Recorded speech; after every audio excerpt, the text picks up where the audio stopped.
Halo, aku Aprilina Nurjana. Aku Alia Zahra. Dan aku Anida Firdausia.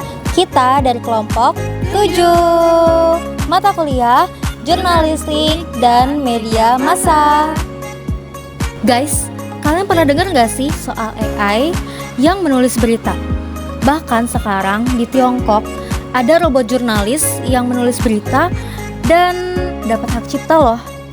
Nah, hari ini kita akan bahas bagaimana hukum hak cipta di Tiongkok melindungi AI juga para perusahaan teknologi, tapi justru merugikan para jurnalis. Jadi, sejak 2015, perusahaan besar seperti Tencent dan ByteDance sudah mengembangkan AI yang bisa menulis berita. Sebagai contoh, ada Dreamwriter dari Tencent.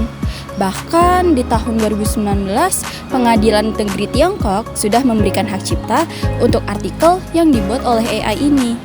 Kalian tahu nggak sih, di Tiongkok itu mereka melakukan perubahan undang-undang terkait hak cipta AI pada tahun 2021. Yang mana isi undang-undangnya sendiri mengungkapkan bahwa AI dapat menciptakan karya yang mana karyanya ini diakui oleh hak cipta.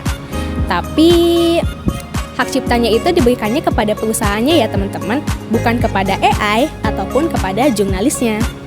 Dampaknya adalah perusahaan makin untung, jurnalis makin rugi. Kok bisa ya? Pertama, menurut pasal 12, hak cipta diberikan kepada entitas yang namanya tercantum di karya itu, biasanya perusahaan. Yang kedua, karya jurnalis adalah karya untuk disewa. Artinya, hak cipta itu jatuh langsung ke perusahaan, bukan ke si jurnalis. Hasilnya, jurnalis ini akan kehilangan hak atas karyanya mereka sendiri, yang mana mereka tidak akan bisa menerbitkannya secara independen. Lalu mereka juga tidak bisa bersaing dengan AI di kedepannya. Tapi masalahnya bukan cuma itu doang loh teman-teman. Sekarang perusahaan teknologi besar di Tiongkok seperti Alibaba dan Tencent itu punya kontrol besar atas media. Bahkan sekarang juga bekerja sama loh sama pemerintah. Contohnya, Alibaba bekerja sama dengan Partai Komunis untuk aplikasi propaganda, yaitu Shueshi Qiangguo. Selain itu, Xinhua juga bekerja sama loh dengan Alibaba untuk mengerjakan proyek Media Brain. Jadi, hal ini akan memberikan dampak bagi banyak pihak.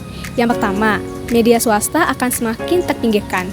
Yang kedua, AI akan menguasai para jurnalis yang mana mereka akan bisa menciptakan lebih banyak karya lagi.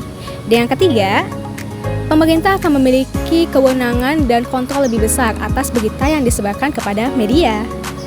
Jadi kesimpulannya adalah peraturan ini itu memperkuat perusahaan teknologi di Tiongkok, tapi justru malah melemahkan para jurnalis dan media tradisional.